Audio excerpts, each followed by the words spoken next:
শিক্ষার্থীবৃন্দ, আসসালামু আলাইকুম। বেশ কিছুদিন পরে আবার আজকে তোমাদের সামনে হাজির হয়েছি তৃতীয় অধ্যায়ের অর্থনীতি প্রথম পত্রের বিষয় নিয়ে। তৃতীয় অধ্যায় থেকে আমরা আলোচনা করব উৎপাদন ব্যয় এবং আয়ের অধ্যায় থেকে। এখানে আমরা আজকে আলোচনা করব সেটা হলো মোট ব্যয়, গড় ব্যয়, প্রান্তিক ব্যয়, এগুলোর কাকে বলা হয় এবং এখান থেকে আমরা কিভাবে রেখাচিত্র অঙ্কন করতে পারি বা কিভাবে মোট ব্যয় থেকে প্রান্তিক ও গড় ব্যয় আমরা নির্ণয় করতে পারি। মোট ব্যয়টা কি জিনিস সেটা আগে আমাদের জানা দরকার। মোট ব্যয় হলো কোনো দ্রব্যের উৎপাদনের জন্য নির্দিষ্ট সময়ে যে পরিমাণ ব্যয় করতে হয়। কয়েকটি দ্রব্য সেখানে থাকতে পারে। আমরা যদি ধরে নেই যে 10টি দ্রব্য উৎপাদন করতে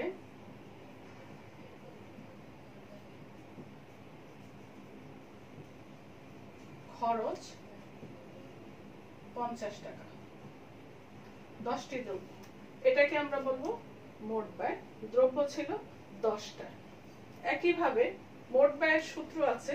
আমরা মোট ব্যয় সমান জানি টোটাল কস্ট, এটাকে টিসি দিয়ে প্রকাশ করা হয়। টোটাল কস্ট একে আমরা বের করতে পারি পি গুণন কিউ। পি হলো দ্রব্যের দাম, কিউ হলো উৎপাদনের পরিমাণ। এখানে উৎপাদনের পরিমাণ দেওয়া আছে 10টি। আমরা যদি ধরি যে এখানে 5 টাকা দরে উৎপাদন হয়েছে, তাহলে 5×10 50 টাকা হলো আমার মোট ব্যয়।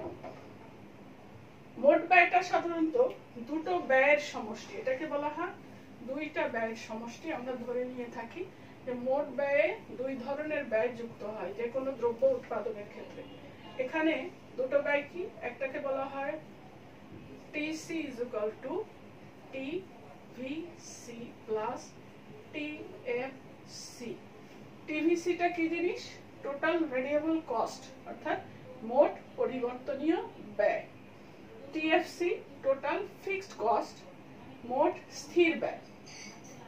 মোট ব্যয়টা এই দুই ধরনের ব্যয়ের সমষ্টি। উৎপাদন চালু অবস্থায় যে ধরনের ব্যয় উৎপাদনকারীকে করতে হয় সেটাকে বলা হয় টিভিসি, আর টিএফসি হলো উৎপাদন চালু বা বন্ধ যে কোনো অবস্থায় তাকে যে ব্যয়গুলো বহন করতে হয় তাকে বলা হয় টিএফসি। এই দুটো ব্যয়ের সমষ্টি হলো টিসি।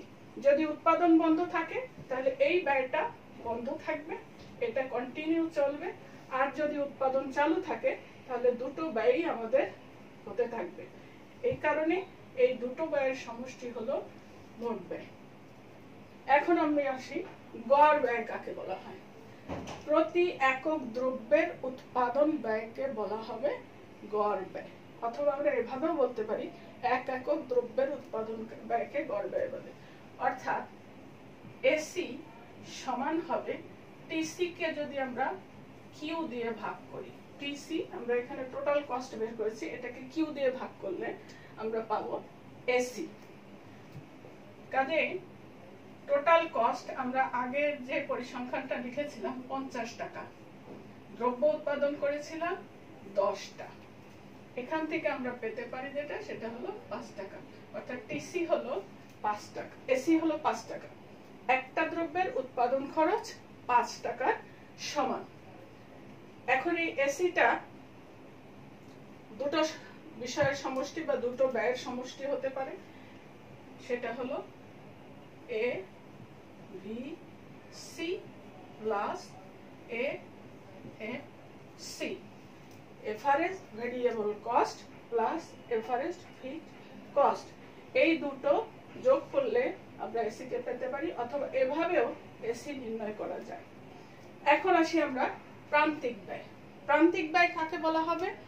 এক একক অতিরিক্ত দ্রব্যের উৎপাদন ব্যয়কে বলা হবে প্রান্তিক ব্যয়।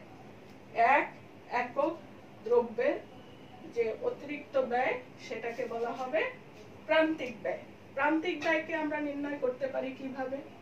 MC is equal to delta C divided by delta Q. MC is equal to delta C delta Q divided by ডেল্টাটা পরিবর্তন, খরচের পরিবর্তন দ্রব্যের পরিমাণে।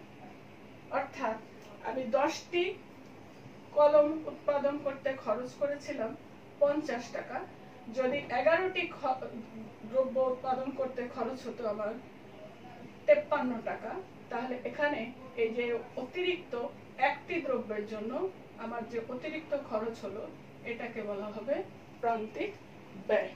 অর্থাৎ এমসি সমান delta Q divided by delta Q. একটি দ্রব্য অতিরিক্ত উৎপাদন করতে যে পরিমাণ অতিরিক্ত খরচ হবে তাকে বলা হবে প্রান্তিক ব্যয়। এখন আমরা আসি কিভাবে মোট ব্যয় থেকে প্রান্তিক ব্যয় বা গড় ব্যয় আমরা নির্ণয় করতে পারি। এটা ছকের সাহায্যে আমরা আলোচনা করতে পারি, চিত্রের সাহায্যে আলোচনা করতে পারি। আমাদের যে বোর্ডের পরীক্ষাগুলো আসে সেখানেও এর উপরে ভিত্তি করে সৃজনশীল কোশ্চেন দেওয়া হয়। তা আমরা প্রথমে যেটা করব, একটা ছক করে নেব। এটা প্রশ্নেও দেয়া থাকে, ছকটা করে দেয়া। সংখ্যা মানগুলো ভিন্ন হতে পারে, আলাদা আসতে পারে, কিন্তু নিয়ম সব ক্ষেত্রে এক। অর্থাৎ কিভাবে আমরা একে বের করব। অথবা বলতে পারে যে উদ্দীপকের আলোকে তুমি টিসি রেখা আঁকো। টিসি রেখা যদি আঁকতে বলে টিসি কে আমরা কিভাবে আঁকব? এখানে হলো উৎপাদনের এককগুলো বা দ্রব্যের একক। পরিমাণ, তারপরে হলো মোট ব্যয়। এই পরিমাণ দ্রব্য উৎপাদন করতে আমার মোট ব্যয় কত হবে এখান থেকে আমরা নির্ণয় করব। যদি বলে প্রান্তিক ব্যয় নির্ণয় করো তাহলে প্রান্তিক নির্ণয় করব, যদি বলে গড় ব্যয় নির্ণয় করো তাহলে গড় ব্যয় নির্ণয় করব, যদি বলে প্রান্তিক গড় ব্যয় নির্ণয় করে সেখান থেকে চিত্ররূপ দাও তাহলেও আমরা এটাকে করতে পারব। তাহলে দ্রব্যের পরিমাণ আমরা একটা দুটো করে ধরি, 1 2 3 4 5টা পর্যন্ত নিয়ে নেই। 5টা দ্রব্যের ক্ষেত্রে আমরা ধরে নেই প্রথমে মোট ব্যয় হচ্ছিল 10, পরেরটাতে ছিল 18, 24, 32 আর হলো 45। এখন এই মানগুলো থেকে আমরা কিভাবে, তোমাকে এই অংশ দিতে পারে, বলতে পারে যে তুমি প্রান্তিক গড় ব্যয় নির্ণয় করে চিত্ররূপ দাও। এখানে আমরা কিভাবে বের করব? প্রান্তিককে বের করতে হলে প্রান্তিকের আরো একটা পদ্ধতি আছে, সেটা হলো TC2 - TC1, অথবা এভাবেও বলা যায় TCn+1 - TCn। মানে এখান দ্বিতীয়টা থেকে প্রথমটা বিয়োগ। তাহলে প্রথম স্তরে 10 টাকাই থাকবে আমাদের প্রান্তিক ব্যয়, পরবর্তীতে 18 থেকে 10 বিয়োগ দিলে আমার প্রান্তিক ব্যয় হয়ে যাবে 8, 24 থেকে 18 বিয়োগ হলে হবে 6, তারপরে 32 থেকে 24 বাদ দিলে 6, 8 আর 45 বাদ দিলে হয়ে গেল 13। তাহলে প্রান্তিক ব্যয়ের অবস্থাটা কেমন দেখা যাচ্ছে? মোট ব্যয় কিন্তু প্রথমে বেড়েছে 8, তারপরে বেড়েছে 6, তারপরে আবার 8, আবার বেশি হারে বেড়েছে, অর্থাৎ 13 হয়েছে। কিন্তু প্রান্তিকের ক্ষেত্রে আমরা যেটা দেখতে পাচ্ছি যে 10, 8, 6, 8, 13, প্রথমে কমে তারপরে বাড়ে। এখন আসো গড় ব্যয় আমরা কিভাবে নির্ণয় করব। গড় ব্যয়ের নিয়ম হলো, আমরা করেছিলাম যে গড় ব্যয় S = TC / Q। এটা আমাদের TC, এটা হলো Q। তাহলে এখান থেকে এখানে কি করতে হবে? ভাগ করে ফেলতে হবে। ভাগ করলে প্রথম স্তরে 10, দ্বিতীয় 2 টাকা, দুটি দ্রব্যের ক্ষেত্রে 9, তিনটা দ্রব্যের ক্ষেত্রে 8, 4টা 8, 5টাতে 9। অর্থাৎ এখানে হ্রাসটা যেমন দ্রুত বৃদ্ধিটাও দ্রুত, এখানে হ্রাসটা ধীরে ধীরে, বৃদ্ধিটাও ধীরে ধীরে। তো এই হলো সূচির সাহায্যে আমরা গড় ব্যয়, প্রান্তিক ব্যয়, মোট ব্যয় নির্ণয় করতে পারি বা বের করার উপায়। এখন আমরা আসি, যদি বলে মোট ব্যয় রেখাচিত্রে দেখাও, তার মানে তখন আমাদের এই অংশটার কোনো প্রয়োজন নাই। এই দুটো ঘর আমাদের প্রয়োজন, একটা হলো দ্রব্যের পরিমাণ আর একটা হলো ব্যয়। আমরা এখানটাতে মোট ব্যয় চিত্রটা একটু দেখিয়ে দেই, কি রকম আসতে পারে রেখাটা যদি আঁকা হয়। সেটাকে আমরা এভাবে দিলে x and y অক্ষ, x অক্ষে উৎপাদনের পরিমাণগুলো এখানে আসবে, পরিমাণ বা এককগুলো, আর এখানে আসবে আমাদের মোট ব্যয়। এখান থেকে আমরা চিত্রগুলো আঁকবো। মোট ব্যয় যে 10, 18, 24, 45, তাহলে এখানে এটা হলো 10। আমরা ঘর ছোট ছোট করে নিব যেহেতু আমাদের স্পেস কম। তোমরা আঁকার সময় এটাকে ঠিক করে আঁকবে। 40, 50 পর্যন্ত আমাদের লাগবে, কিন্তু 45 পর্যন্ত রাখবো আমরা। এটার হাফ করে নিলে এটা হলো 45, 45। আর এখানে দ্রব্যের এককগুলো 1, 2, 3, 4, 5। তাহলে এদেরকে কি করতে হবে? আমাদের যোগ করতে হবে। 1 এর সাথে 10, এই দুটো বিন্দুর সমষ্টি a। 20 এর সাথে 20 তো না 18, তার মানে 20 নিচ থেকে যাবে, এটা ধরে নিই আমাদের 18 পর্যন্ত। এটা হলো 2, a বিন্দুর পরে b বিন্দু। তারপরেরটা আছে 24, 25 এর একটু নিচে আমরা আঁকবো, এখান থেকে 3 সাথে যোগ হয়ে যাবে, এটা হলো আমার c বিন্দু। তারপর এটা আছে 32, 30 এর একটু উপরে দিলেই 32 বোঝা যাবে। এই ঘরগুলো আমরা জানি যে এটা কোনো নির্দিষ্ট মাপের নয়, আমরা কোনো গ্রাফ পেপার বা স্কেল, এখানে স্কেল ব্যবহার করতে পারো, কিন্তু গ্রাফ পেপারে মাপের দরকার নাই। আর 5 হলো 45। মিনিমাম একটা চোখের আন্দাজে আমাদের এই চিত্রগুলো আঁকতে হবে। এটা হলো ডি। এখন আমরা কি করব? এই রেখাগুলোকে, পয়েন্টগুলোকে শুধু যোগ করে দেব। এই রেখাটাকে বলবে টিসি রেখা। অর্থাৎ টিসি রেখার ধর্ম হলো সে ঊর্ধ্বমুখী হতে থাকে, প্রথমে কম হারে, এরপরে আবার বেশি হারে। প্রথমে ক্রমহ্রাসমান হারে, পরেরটাতে আবার ক্রমবর্ধমান হারে সে বাড়তে থাকে। এখন আসলে আমরা যদি বলি এমসিএসি এর সম্পর্কটা আমরা চিত্রে দেখাবো, তখন আমাদের এমসিএসি কে লাগবে বাকি মোট ব্যয় বা উৎপাদনের পরিমাণ, এই দুটোর তেমন দরকার নেই।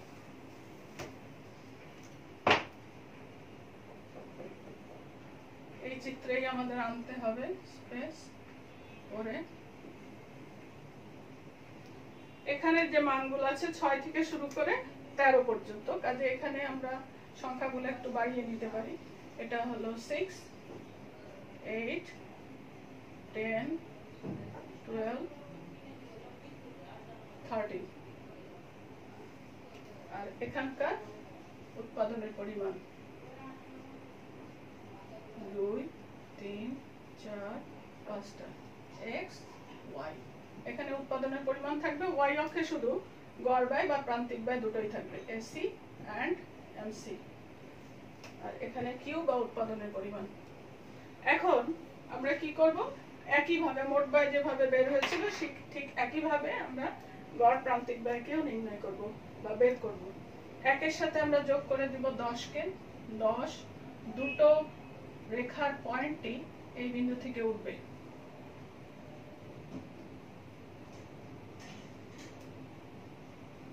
এই বিন্দু 2 এর সাথে 8 এবং 9 একবার আসবে। 8 আসতেছে প্রান্তিকের, আমরা প্রান্তিকটা আগে বের করে নিই তাহলে সুবিধা হয়। পরে 3 এর সাথে 6, 3 কে আমরা 6 এর সাথে যোগ করে দেব।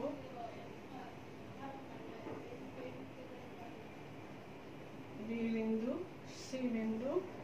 4 এর সাথে আসবে 8, আবার 8 এর কাছে চলে যাবে 4, এটা ডি বিন্দু। আর 5 যাবে 13 এর কাছে, 5, 13, এটা 14 ছিল, 13 এর মাঝখানে আসবে,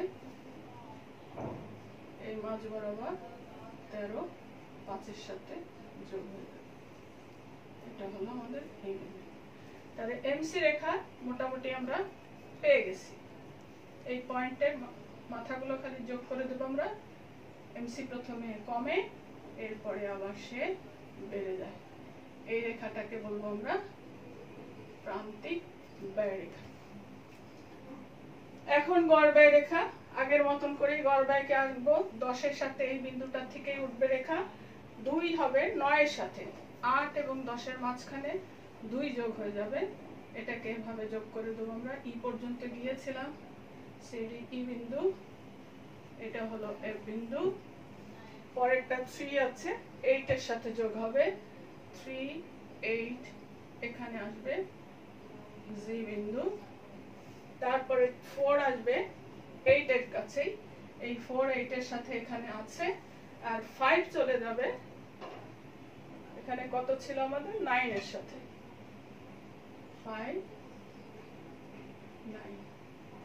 তাহলে জির পরে এটা ডি বিন্দু এবং 9 এর এখানে এইচ বিন্দু। তাহলে আমরা যোগ করব কাকে? A F G.